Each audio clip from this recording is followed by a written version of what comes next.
রবের নাম নিলি? তো ঈমান তো ঈমানই হয়, ঠিক না? ঈমানে কিন্তু ম্যাচের কাঠিতে যেরকম খোঁচা লাগলে ম্যাচের কাঠি জ্বলে, বারুদে যেরকম ধাক্কা লাগলে বাস্ট হয়, ঈমানেও কিন্তু খোঁচা লাগলে ঈমান বাড়ে। তো যখন জিজ্ঞেস করছে কোন রবের নাম নিলি, তো কৃতদাসী বলতেছে আল্লাযী রব্বি, যে আমার রব। রব্বা কি? তোর রব। রব্বা আবা কি? তোর বাপের রব। রব্বাল আলামিন, সমগ্র জগতের রব। মেয়ে তেলে বেগুনে জ্বলতে দেরি করে নাই, বড় মজলিসে যে জিজ্ঞাসা করছে ফেরাউনকে, আবি আলাস্তা রব্বুনাল আলা, বাবা তুই কি আমাদের বড় খোদা না? তো ফেরাউন চিৎকার দিয়া বলছে বালা, আমি তো বড় খোদা। তো মেয়ে দ্বিতীয়বার বলতেছে আখবরাত আবি আখবরাতনি মাস্তা, আমার কাজের বুয়া আমাকে সন্ধান দিছে আন্না লানা রব্বা, আমাদের নাকি একজন রব আছে, তুমি নাকি 2 নম্বর। বলতে দেরি, ফেরাউন তেলে বেগুনে জ্বলতে দেরি হয় নাই, বলছে ডাকো। ডাকাতি তো ডাকাতি আমার বাড়িতে, আমার বাড়িতেই বসে ডাকাতি। ডাকছে, জিজ্ঞাসা করছে আইয়ু রব্বিন আকবরতি, কোন রবের সন্ধান দিলি? তো প্রথম খোঁচার চেয়ে দ্বিতীয় খোঁচায় আরো জ্বলছে, আরো ঈমান আরো বেড়ে গেছে। তো চিৎকার দিয়া বলতেছে আল্লাযী রব্বি, যে আমার রব। রব্বা কি? রব্বা তোমার রব। রব্বা বিনতাক, তোমার মেয়ের রব। রব্বাল আলামিন, সমগ্র জগতের রব। এতটুক পরিচয় যদি তোমার জন্য যথেষ্ট না হয়, তাহলে শোনো আমি রবের পরিচয় দিতেছি। আল্লাযী রব, লা ইলাহা ইল্লাহু, আর রহমানুর রহিমুল মালিকুল কুদ্দুসুস সালামুল মুমিনুল মুহাইমিনুল আজিজুল জব্বারুল মুতাকাব্বিরুল খালিকুল বারিউল মুসাব্বিরুল গফফারুল কাহ্হারুল ওয়াহ্হাবুর রাজ্জাকুল ফাত্তাহুল আলিমুল কাবিদুল বাসিতুল খাফিদুর রাফিউল মুইজ্জুল মুদিল্লুস সামিউল বাসিরুল হাকামুল আদলুল লতীফুল কবীরুল হালিমুল আযীমুল গফুরুশ শাকুরুল আলিয়ুল কবীরুল হাফিজুল মুকিতুল হাসিবুল জলিলুল করিমুর রকিবুল মুজিবুল ওয়াসি আল হাকিমুল ওয়াজুদুল মদিদুল বাঈসুশ শহীদুল হকুল ওয়াকিলুল কবিদুল মতিনুল ওয়ালিয়ুল হামিদুল মুসি আল মুবদি আল মুঈদ আল মুহয়ি আল মুমীত আল হাইয়্যু আল কাইয়্যুম আল ওয়াজিদ আল মাজিদ আল ওয়াহিদ আল আহাদ আল সামাদ আল কাদির আল মুক্তাদির আল মুকদ্দম আল মুআখ্খার আল আউয়াল ওয়াল আখির আল যাহির ওয়াল বাতিন আল ওয়ালি আল মুতাওয়ালি আল বাররুত তাওয়াবুল মুনতাকিম আল আফু আর রউফ মালিক আল মুলক যাল জালালি ওয়াল ইকরাম আল মুকসিত ওয়াল জামি ওয়াল গনি ওয়াল মুগনি আল মানি আদ দার আল নাফি আল নূর আল হাদি আল বদি ওয়াল বাকি আল ওয়ারিস ওয়াল রশিদ আস সাবুর ফাহুয়া রব্বি ওয়া রব্বা, ইনি হলেন তোর আর আমার রব। বলছে আমাকে মানিস না? বলে প্রশ্নই ওঠে না। বলছে পরিণতি ভয়াবহ হবে। বলে ফাকদিমা আনতা কাদ, যা মনে চায় তা করতে পারিস। বলছে আনো কড়াই, ডালো তেল, জালো আগুন। যখন টকবক টকবক করতেছিল, দুধের মেয়ে শিশু কোলে ছিল। ফেরাউন টান দিয়া তেলের ভিতরে ঢেলা দিছে, হাড্ডি আলাদা, মাংস আলাদা। রু উপরে উঠতেছিল, রু উপরে উঠতেছিল আর চিৎকার দিতেছিল, রু উম্মি উম্মি লা তাখাফি, মা ফেরাউন সামনে বিদায়, ভয় পাইস না। ওয়ালা তাহজানি, আমার বিচ্ছেদে দুঃখিত হইস না। ফা ইন্নাকি আলাল হক, তুই হকের উপরে আসিস। সানাজমাউ ফিল জান্নাতি ইনশাআল্লাহ, মা একটু পরেই আমরা জান্নাতে একত্রিত হব। ফেরাউন বলছে আমাকে মানো না? বলছে প্রশ্নই ওঠে না। দ্বিতীয় মেয়ে ছিল 6-7 বৎসরের, তাকেও নিয়ে তেলের ভিতরে ঢেলা দিছে। কিন্তু মা তো মাই হয়, ঠিক না? মা তো মাই হয়। মমতা কতক্ষণ ধরে রাখবে? একটু পরেই বাঁধ ভেঙে গেছে, চোখের পানিতে বুক ভাসতেছিল। একটু পর পর উপরে দেখতেছিল, আর হাত দুটা উপরে উঠায় ঠোঁট নাড়াইতেছিল। দ্বিতীয় মেয়ের রু যখন বাহির হয়ে গেছে, তো প্রথম মেয়ের মতোই চিৎকার দিয়া বলতেছিল, উম্মি উম্মি লা তাখাফি, মা ভয় পাইস না, ওয়ালা তাহজানি, আমাদের বিচ্ছেদে দুঃখিত হোস না, সানাজমাউ ফিল জান্নাতি ইনশাআল্লাহ, মা একটু পরে জান্নাতে শুধু মিলন হবে না, মেলাও হবে, মেলা আমাদের জন্য জান্নাতে মিলন মেলা হবে। ফেরাউন বলছে আমাকে মাইনা নাও, বলছে প্রশ্নই উঠে না। বলছে তাইলে উপরে তাকায় কি দেখো, আর চোখে পানি কেন ঝরে, হাত দুটা বারবার উপরে কেন ওঠে, ঠোঁট দুটা নড়ে কেন? তো বলছে ওই আল্লাহকে বলতেছি, তোকে না, ওই আল্লাহকে বলতেছি, সে যেন নারাজ না হয়, সে যেন নারাজ না হয়। তোমার মতো কোটি ফেরাউন নারাজ হয়ে যায়, আমার কিছু আসে যায় না। আল্লাহকে বলতেছি তুমি নারাজ হয়েও না, তাহলে দুনিয়াও যাবে, আখেরাতও যাবে। বলছে কোনো আশা? বলে যদি তুমি পুরা করো। বলছে বলো কি আশা? বলে আমারও যখন রূহ বাহির হয়ে যাবে, 2 সন্তান আর আমার হাড্ডি মাংস এক কবরে দিয়া দিবি। বলছে তাই করা হবে, আর তাই করা হয়েছে। আজকে ওই কবরের পাশে দাঁড়াইলে চোখে পানি আসে, পানি। 2500 মানুষ, মা বোনদেরকে বলতেছি, তাইলে ওই কবর আমাকে কোনোদিন কাঁদাইতো না, ওই কবর আমার চোখ দিয়ে পানি জড়াইতো না। ওই কবর আমি চিনি, ওই ঘ্রাণ আমার নাকে আছে, নাকে ওই ঘ্রাণ আমার নাকে আছে। ডেলি হাজারো মানুষ যায়, বিদায় আল্লাহ আমাদেরকে কিনতে চাইতেছেন জান্নাতের বিনিময়ে, কিন্তু কোয়ালিটি রেখা কিনবে। আমি আমার বড় কাছের মানুষ, জানি না উনিও স্বীকার করে আমাদেরকে অনেক মহব্বত করে,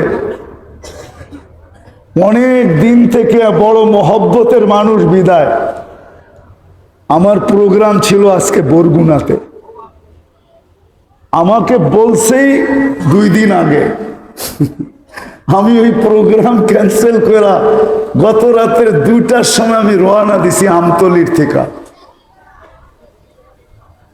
আর আমি সকালে পড়ছি, আবার আমি এখন রওনা দিব কালকে সকাল 10টায়।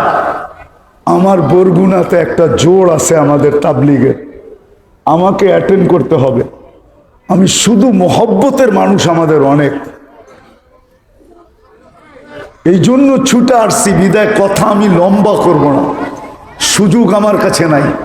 কিন্তু আমি এতটুক, আমার পরে যিনি আসবেন নদভী সাহেব, ওবায়দুর রহমান নদভী, আমি স্টেজে বসা বলি, ওলামা মানবে কি মানবে না জানি না, আমার দেশের ভিতরে বর্তমানে যদি কোনো ব্যক্তি ইতিহাসের ইমাম থাইকা থাকে, ইতিহাসের ইমাম, আমি বেশি বলবো না, অতিরঞ্জিত না, উনি বর্তমানে ইতিহাসের ইমাম। বাংলাদেশে ইতিহাসের ইমাম যদি বর্তমানে কেউ থাইকা থাকে, তাইলে উবায়দুর রহমান খান নদভীর চেয়ে বড় কেউ নাই। আল্লাহ ওনাকে এত ইতিহাস শিক্ষা দিয়েছেন, উনি এত ইতিহাস কাটছেন, আমরা ওনার কাছে দাঁড়েও না। বিদায় আমি অল্প সময়ের ভিতরে কথাকে গুছায় নিব। আল্লাহ আমাদেরকে কিনতে চাইতেছেন, জান্নাতের বিনিময়ে কিনবে। কিন্তু আফসোস, জান্নাত সম্বন্ধে তো আমাদের ধারণা নাই। আমাদের ধারণা আছে এই 60-70 বছরের দুনিয়ার জীবনটা নিয়ে, যার কারণে আমাদের দুনিয়ার বর্তমান সমাজের 90% ফ্যামিলির ঝগড়া বাসাদ, অশান্তি শুধু 2 কারণে, একটা চাহিদা আর একটা হলো অভিযোগের কারণে। জান্নাতের ধারণা যদি থাকতো, তাইলে কোনো ফ্যামিলি না মা বোনদের জীবনে। আমি একটা উদাহরণ দিয়া বুঝাই। আলী রাদিয়াল্লাহু তাআলা আনহু 3 দিন পর্যন্ত ঘরে চুলা জ্বলে নাই, খেজুর পর্যন্ত নাই, না খেজুরের বিচিও নাই, শুধু পানির উপরে 3 দিন কাটতেছে। 4র্থ দিন সকালে বলতেছে, ফাতেমা চললাম দেখি আজকে বিকাল পর্যন্ত কিছু জোটে কিনা। তো বিকালে পর্যন্ত অপেক্ষা করতেছিলেন, আর একটু পরপর পর্দা উঠায় দেখতেছিলেন আলী রাদিয়াল্লাহু তাআলা আনহু আসে কিনা। যখন দুপুর গড়ায়া বিকাল হয়ে গেছে, তা আলী রাদিয়াল্লাহু তাআলা আনহু ফিরতেছিলেন, কিন্তু হাত দুটা খালি, চেহারাটা মলিন। হাত দুটা খালি, চেহারাটা। যখন একবারে কাছে চলে আসছেন যে এখন আওয়াজ দিলে আর পর্দা নষ্ট হবে না, তাহলে ফাতেমা রাদিয়াল্লাহু তাআলা আনহা বলতেছেন, আলী আলী।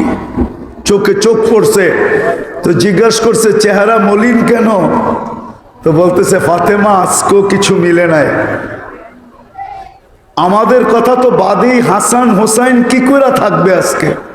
চতুর্থ দিন, এটা ওই দিনের কাহিনী শুনাইতেছি আমি, যেই দিন আল্লাহ রসুল জিব্বা চোষায়া হাসান হোসাইনকে খিদা নিবারণ করছিলেন।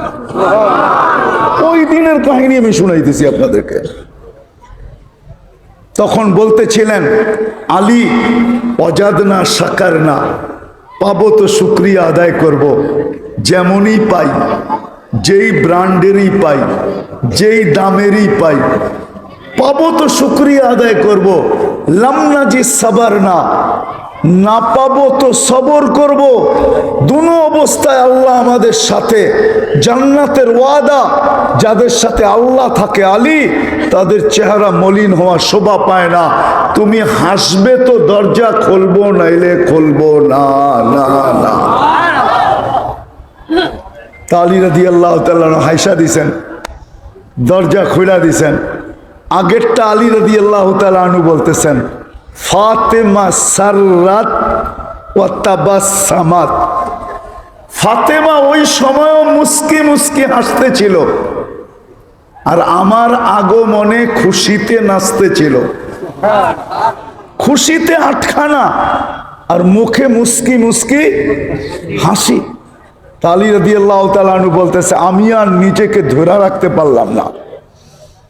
ভাবলাম ফাতেমাকে দোয়া দিব, কিন্তু আমার দোয়াটা শুধু ফাতেমার জন্য না, আমি কিয়ামতের সকাল পর্যন্ত যেই ঘরের মহিলা এই গুণে গুণান্বিত হবে, আমি তাকে সহ দোয়া দিলাম, রহিমাল্লাহু ইমরাআতান, আল্লাহ ওই মেয়েদেরকে রহমতের বৃষ্টি বর্ষিত করুক। দাখালা যাওজুহা বাইতাহা, স্বামী যখনই ঘরে ঢুকবে, চাই কিছু নিয়া ঢুকুক, চাই না নিয়া ঢুকুক, সাররাত ওয়া তাবাসসামাত, সে যেন স্বামীকে ঘরের দরজায় মুস্কি হাসি দিয়া স্বাগত জানায়, আর খুশিতে নাচতে নাচতে স্বাগত জানায়। আমি আলী শেরে খোদা দোয়া দিতেছি, তার উপরে যেন আল্লাহ রহমতের বৃষ্টি বর্ষণ করে। বলেন আমাদের ঘরে কার, কয় ঘরের মা বোনদের এই স্বভাব আছে? মা বোনদের পায়ে হাত রাখে। আরেকটা কথা মনে উঠলো, এই জন্য বলে ফেলতেছি, আরেকটা রহমতের ঘাটতি আছে। কিন্তু আমাদের ঘরে কয়জনের ঘরে আছে? পুরুষ যখন ঘরের থেকে বাহির হয়, যখন ঘরের থেকে কর্মের জন্য বাহির হয়, কাজের জন্য বাহির হয়, তো আমাদের নবীজির সুন্নত ছিল, শিক্ষা ছিল।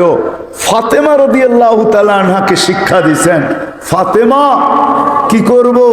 আলী যখন ঘরের থেকে বাহির হবে, তো ফাতেমা, ফাতেমা তুমি যদি উত্তম মহিলা হইতে চাও, যে তোমার চেয়ে উত্তম দুনিয়াতে কেউ হবে না, তুমি যদি ওই উত্তম মহিলা হতে চাও, তোমার মতো যদি কেউ উত্তম হতে চায়, সে যেন স্বামীকে দরজা পর্যন্ত হাসতে হাসতে বিদায় দেয়, এবং যাওয়ার সময় সে যেন বলে যে তোমাকে আল্লাহর সুপুর্দ করলাম।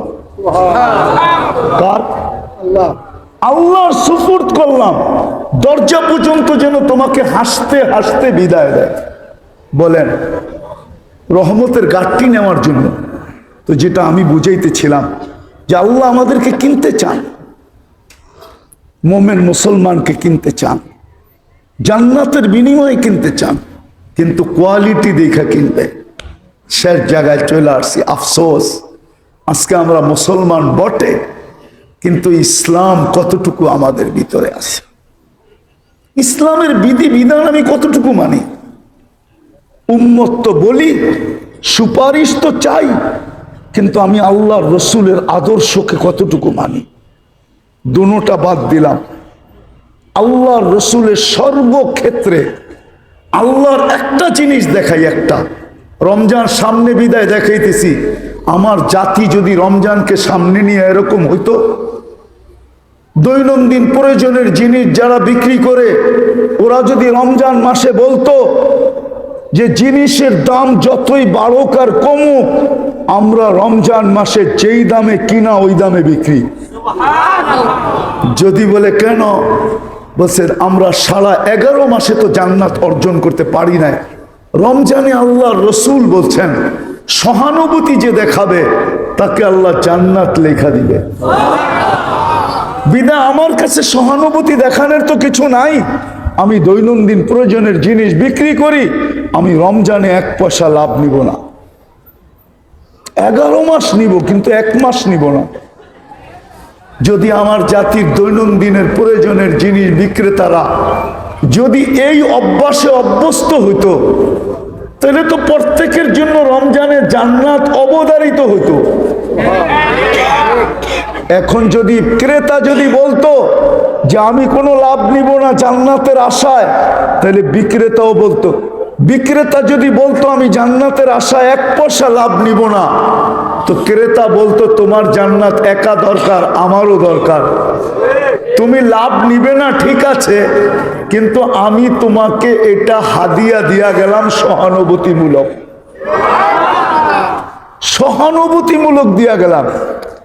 তাইলে বলেন ক্রেতারও জান্নাত হইতো না হইতো না? বিক্রেতার, ক্রেতার। আমি এক দেশে জিজ্ঞাসা করছিলাম যে তোমাদের এখানে যে সিস্টেম এরকম, তো এক বিক্রেতাকে জিজ্ঞাসা করছিলাম তুমি সত্য বলো, রমজানে বিক্রি করে লাভবান বেশি হও না অন্য সময়?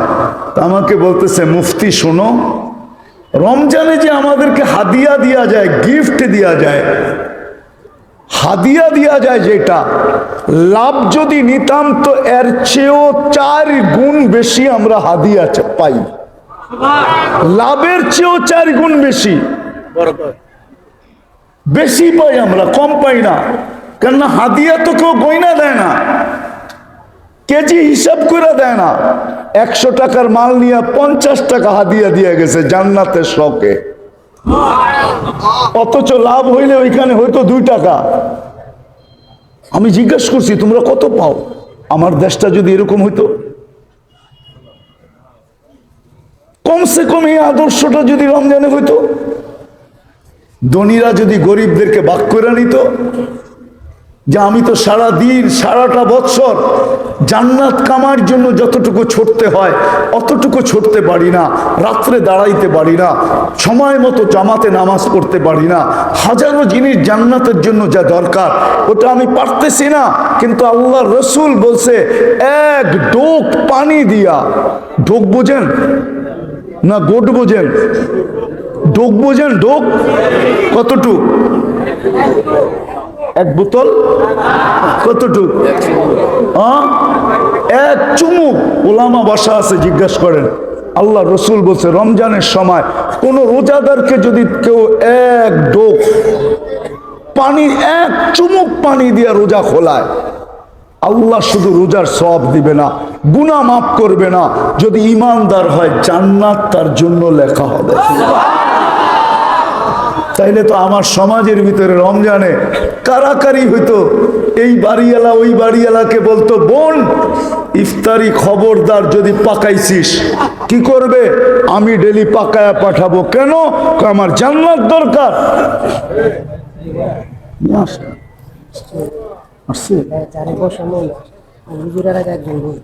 জান্নাত দরকার, শেষ, আমার জান্নাত দরকার, বিদায় তোমার ইফতারি আমি পাকায় পাঠাবো। ওই বোনও বলতো কি, ওই বোন কি বলতো? তোমার জান্নাত একা দরকার, আমারও দরকার, বিদায় তুমিও খবরদার যদি ইফতারি পাকাইলা তোমারটা আমি পাকায় পাঠাবো। আমাদেরকে আল্লাহ কিনতে চায়, কিন্তু একটা প্রশ্ন রেখা গেলাম, একটু ভাবি যে কিনতে তো চায়, কিন্তু আল্লাহ কোয়ালিটি দেখা কিনবে। ইসলাম কতটুকু আছে, নবীর আদর্শ আমাদের ভিতরে কতটুকু আছে। বিদায় আসেন আলহামদুলিল্লাহ সুম্মা আলহামদুলিল্লাহ।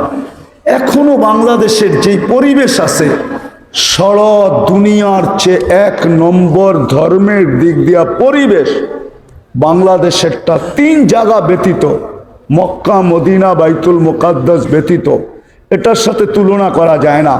বাকি সারা দুনিয়ার সাথে যদি তুলনা করি তাহলে আমাদের দেশের পরিবেশ এখনো সারা দুনিয়ার চেয়ে উত্তম। আমরা ইচ্ছা করলে হাতের নাগালে আমাদের ওলামায়ে কেরাম রাখা আছে। এরকম একটা থানা নাই, ইউনিয়ন নাই, গ্রাম নাই, এরকম 2-4টা বাড়ি নাই যেখানে একজন হক্কানি আলেম না আছে। আমরা এদের কাছ থেকে শিখতে পারি। আসেন আজকে শিখি, নিজেকে অতটুকু যোগ্যতা সম্পূর্ণ বানাই যাতে মরতে দেরি আল্লাহ যেন জান্নাতের মালা দিয়ে আমাদেরকে উঠায় নিতে দেরি না করেন। আল্লাহ আমাদের সবাইকে আমল করার তৌফিক দান করেন। আপনারা কি উঠে চলে যাবেন? হ্যাঁ, কে কে যাবেন দেখি? যাবেন না? সত্য তো? উঠা কিন্তু যাবেন না। হ্যাঁ, তাহলে কিন্তু আমি বদনাম হয়ে যাবো। পায়ে হাত দিয়া বলি, আমাকে বদনাম বানায় না। নদভী সাহেবের বয়ানের পরে তারপরে যাব। ওনার কাছে একটা ইতিহাসের ঘাটতি আছে, আমি জানি এই বাড়ির ইতিহাসও ওনার কাছে আছে।